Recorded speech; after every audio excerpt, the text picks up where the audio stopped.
ایک مرتبہ جہاد کی ایک مہم کے موقع پر شام کے وقت حضرت سلیمان علیہ السلام نے گھوڑوں کو استبل سے لانے کا حکم دیا۔ جب وہ پیش کیے گئے تو چونکہ آپ کو گھوڑوں کی نسلوں اور ان کے ذاتی اوصاف کے علم کا کمال حاصل تھا،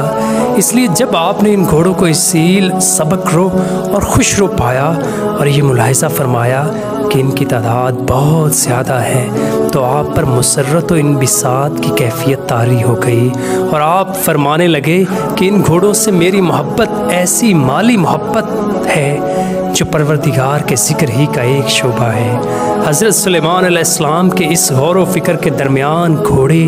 استبل کو روانہ ہو گئے۔ چنانچہ جب آپ نے نظر اٹھائی تو بس وہ گھوڑے نگاہ سے اوجھل ہو گئے تھے،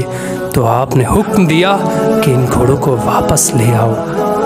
جب وہ گھوڑے واپس لائے گئے تو حضرت سلیمان علیہ السلام نے جوش محبت میں ان گھوڑوں کی پنڈلیوں اور گردنوں پر ہاتھ پھیرنا اور تھپ تھپانا شروع کر دیا، کیونکہ یہ گھوڑے جہاد کا سامان تھے، اس لیے آپ نے ان کی عزت و توقیر کرتے ہوئے ایک ماہر فن کی طرح سے ان گھوڑوں کو مانوس کرنے لگے اور اظہار محبت فرمانے لگے۔